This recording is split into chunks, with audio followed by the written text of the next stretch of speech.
brought you all out here today to the Oak Ridge and Grassland community because this is where nightmares are made. You see, Florida politicians have more screws loose than a hardware store in a hurricane. And this site right here is built on top of an old phosphate mine. See, Polk County, approximately 40,000 dwellings are built on top of former phosphate mines.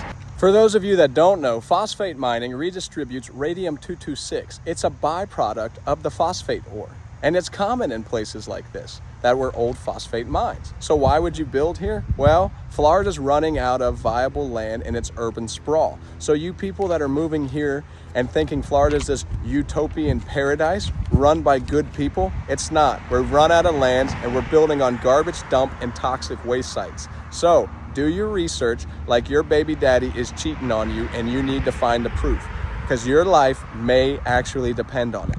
Florida's politicians are in bed with the phosphate companies. Why? Because they have no substance. They have no personalities. They're not likable characters. Like this guy. This is Lawrence McClure. And instead of an American flag, it should be a mugshot because this guy is no good. He's a traitor to the state of Florida. He sold us out to Mosaic for an in-kind donation of $25,000 for his campaign fundraiser. And in return, he sponsored the House bill that they nicknamed the Radioactive Roads Bill. And the Radioactive Roads Bill is they had 1 year to complete a study to see if the phosphogypsum out there in the stacks on State Road 60 in Mulberry and all across the state, there's 27 stacks, 430 billion tons of this radioactive material would be okay to use as an aggregate in our roads. And they're going to test this in Plant City out there at the New Wales phosphate mine. It's right on the border of Plant City and Mulberry. It's called the New Wales. That's where they're going to be doing the testing. They had 1 year to figure out if radioactive material was okay to use on our roads.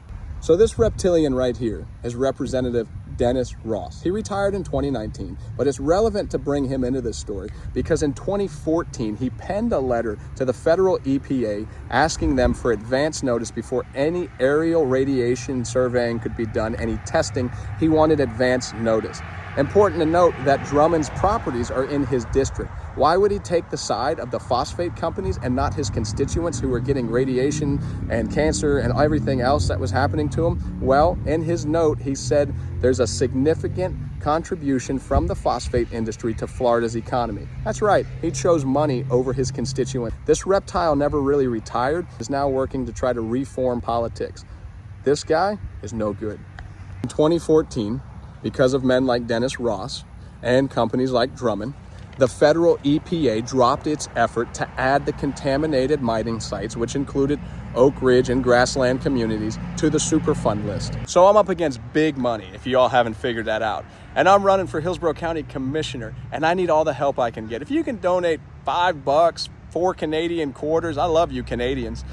So remember, if you're moving to Florida, and if you're coming all the way up there from Canada, do your research before moving down here. Chances are you may be living on top of an old dump and you never know it because, well, they don't have to disclose it. Our politicians are in bed with the big money. If you know dirt on your politicians in Florida and you want me to expose them, send me an email or a direct message and I'll snitch on them faster than Tekashi 6x9 fixing to serve a 10-year sentence. I'm Matt the Welder. God bless America, FJB, and I miss Bob Wills.